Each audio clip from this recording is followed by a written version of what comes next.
안녕하세요. 하루 필수 말씀 충전 하필 큐티 조종환입니다. 오늘 함께 나눌 하나님 말씀은 열왕기상 12장 1절에서 11절까지 말씀입니다. 온 이스라엘이 르호보암을 왕으로 세우려고 세겜에 모였으므로 르호보암도 세겜으로 갔다. 느밧의 아들 여로보암도 이 소문을 들었다. 그때 그는 솔로몬 왕을 피하여 이집트로 가서 있었다. 이집트에서 사람들이 여로보암을 불러내니 그가 이스라엘의 모든 회중과 함께 르호보암에게로 가서 이렇게 말하였다. 임금님의 아버지께서는 우리에게 무거운 멍에를 메우셨습니다. 이제 임금님께서는 임금님의 아버지께서 우리에게 지어주신 중노동과 그가 우리에게 메워주신 이 무거운 멍에를 가볍게 해주십시오. 그러면 우리가 임금님을 섬기겠습니다. 우리가 지난 본문을 살펴봤었던 것처럼 여로보암은 약자들과 함께하는 리더십 있는 인물로 보입니다. 요셉 지파의 관리자는 결코 작은 직책이 아니었을 거예요. 므낫세와 에브라임 두 지파는 이스라엘의 대표적인 가문들입니다.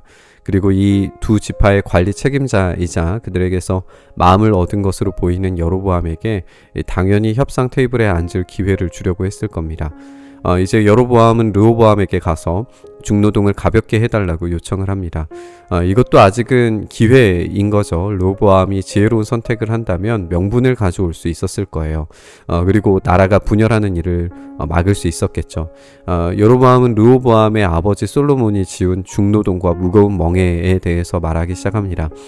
솔로몬이 성전 건축과 자신의 궁궐을 짓는 데만 노동력이 사용된 것은 아니었다는 걸 우리가 알 수 있어요. 솔로몬은 국가적인 역량을 집중시키고 왕권을 강화시키기 위해서 계속된 군사 요새 건설을 이어나갔습니다. 그것을 우리가 이전 본문에서도 살펴봤었죠. 솔로몬의 욕망을 통해서 이루어진 일들이 백성들의 피로감을 극한으로 몰고 갔습니다. 솔로몬의 말년은 결코 샬롬의 나라가 아니었기 때문에 이런 요청을 하고 있는 걸 우리가 보게 됩니다. 르호보암이 그들에게 말하였다. 돌아갔다가 사흘 뒤에 나에게로 다시 오도록 하시오. 이 말을 듣고서 백성들은 돌아갔다. 르호보암 왕은 부왕 솔로몬이 살아있을 때에 부왕을 섬긴 원로들과 상의하였다. 이 백성에게 어떤 대답을 해야 할지 경들의 충고를 듣고 싶소. 그들은 르호보암에게 이렇게 대답하였다. 임금님께서 이 백성의 종이 되셔서 그들을 섬기려고 하시면 또 그들이 요구한 것을 들어주시겠다고 좋은 말로 대답해 주시면 이 백성은 평생 임금님의 종이 될 것입니다.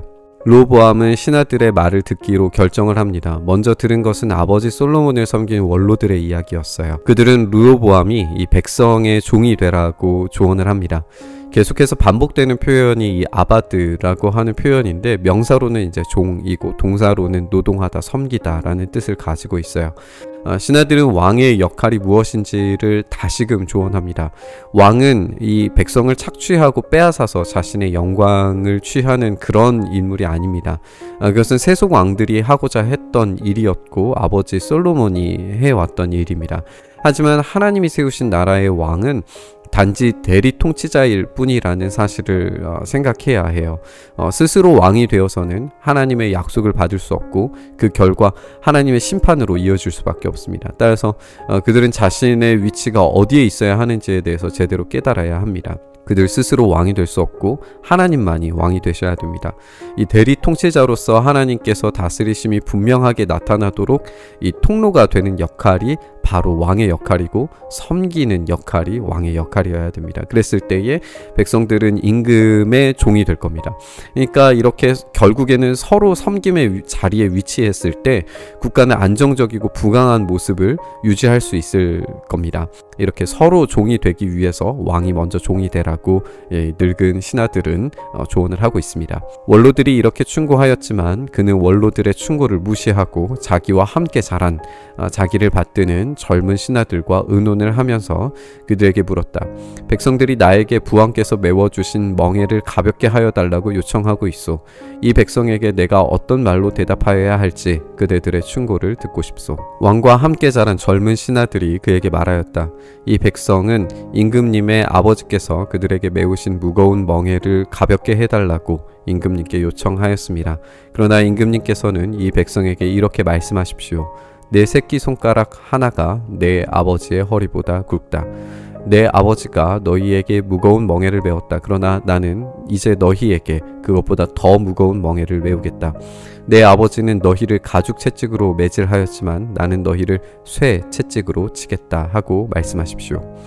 왕과 함께 자란 젊은 신하들은 이 왕국의 영화로운 모습만을 보고 자랐습니다. 그리고 그 핵심은 모른 채 겉으로 보여지기에 강력한 통치력을 행사했던 이 솔로몬의 다스림이 국가의 영화로움의 전부라고 생각했던 것 같습니다.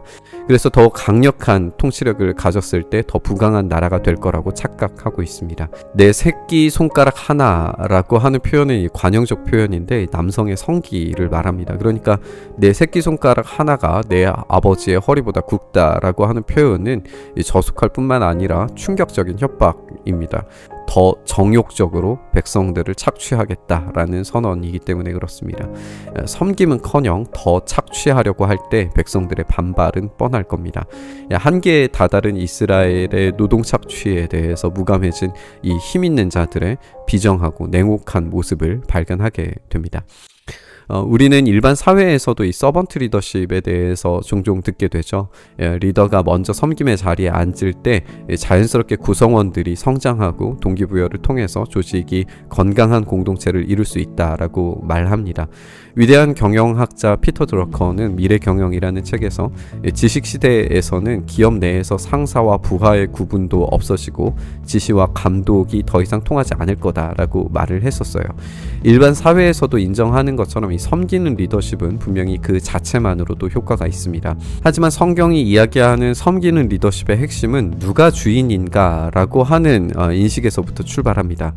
누군가가 자기 스스로 주인이 되려고 생각하면서 자신이 왕이 되려고 할 때에 하나님의 자리를 찬탈하는 것이 되고 맙니다. 하나님이 주인 되신다면 섬기는 자의 위치에 서 있는 것이 결코 어려운 일이 아니게 되겠죠. 섬기는 자, 종으로서의 정체성은 역할을 제거하지 않습니다. 조직과 공동체에서 역할은 반드시 필요합니다. 다만 그 결과물을 책임질 최종 주권자가 가장 밑에서 섬기는 일을 해냈을 때 공동체의 발전은 정해집니다. 바로 우리 주님 예수 그리스도께서 가장 낮은 자리에서 우리를 섬기는 종이 되셨음을 기억했으면 좋겠습니다. 우리 주님의 섬겨주심이야말로 우리가 섬겨야 할 이유입니다. 우리가 그 섬김을 받았기 때문에 우리도 섬겨야 합니다. 우리의 주인께서 섬기셨는데 우리가 무엇이길래 섬기지 않을 수 있겠습니까? 오늘 그 순종과 섬김의 자리에 서기를 바라고 소망하면서 우리 묵상의 자리로 나아가시죠. 주님, 이 세상은 끊임없이 자기가 주인 되려고 하고 자기가 모든 것을 착취하려고 합니다. 그런 착취의 시대에 우리가 섬김의 자리로 내려가 우리를 섬김의 본을 보여주신 우리 주님을 따라 우리가 섬기기 시작할 때 하나님께서 우리를 책임져 주시며 우리에게 공급하시는 그 은혜를 누리게 되는 줄 믿습니다. 그것이 바로 왕에게 맡겨진 사명이었고 왕같은 제사장으로서 살아가야 할 우리의 책임인 줄 믿습니다. 우리가 그렇게 섬김으로 이 땅 가운데 하나님의 통치와 다스리심, 하나님의 책임져 주심이 온전히 흘러갈 수 있도록 은혜 더하여 주시옵소서.